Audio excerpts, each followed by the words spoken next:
I suppose in this country at least, cats have never really been as popular as dogs as pets.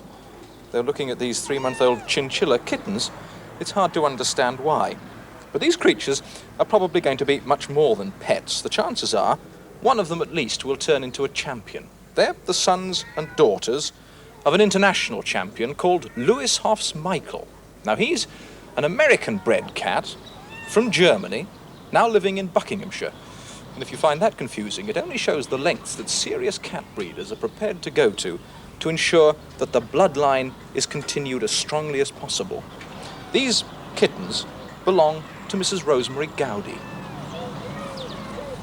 There's great excitement here, Mrs. Gowdy. Do they recognise one another? No, not Father at and this children? stage. They've been parted since they were born, so there's no recognition at all. Now, this is your champion. This is international champion Louis Michael. He's certainly a magnificent creature. Yes. How good a specimen is he?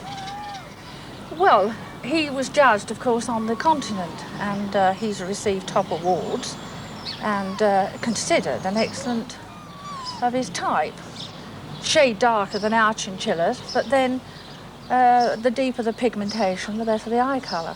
Obviously, you take this whole business very seriously indeed, and yet you claim it's only a hobby. That's quite so. I try to breed a lovely cat. It's a hobby and it's a satisfaction. Now, I said that these kittens of his might turn into champions. Is it certain that they will, or what will decide who are the good ones and who are the bad ones?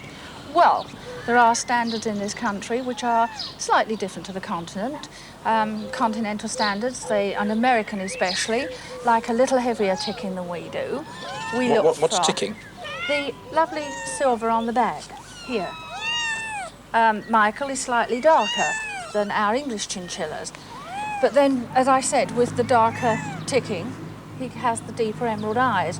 And this is what I hope will come out eventually into my cats and produce even better quality.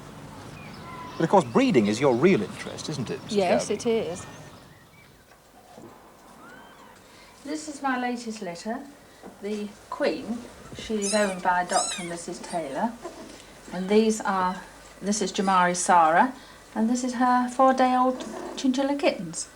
Why is the kitten darker than Mum?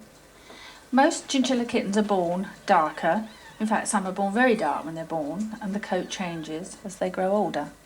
Bit early to tell, I suppose, but is that a good specimen, do you think? Yes, I think so. She's got nice breadth between her ears and a very nice little body. But as you say, she's very tiny, but she has got a nice little short tail. And I think she will grow into something nice. How about these, Mrs. Gowdy? Well, these, the smaller ones, are nearly 6 weeks old, and the older ones are coming up about 10 weeks. Pick out the ones that are going to be champs from this lot. Well, that would be rather difficult, because if they don't become champions, their progeny may have a very good chance of retaining such a status. So they're valuable, whether they become champions or not? Oh yes, because of their breeding. Obviously you and all the other owners go to a good deal of trouble. How do you get on a personal level with other cat breeders?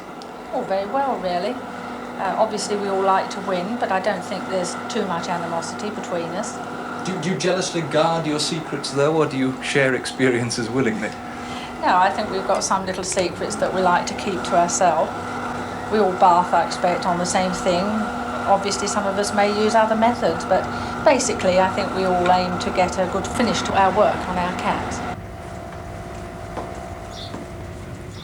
But quite apart from the issue of cruelty to animals, do you find that some genuine pet lovers don't know how best to look after their cats?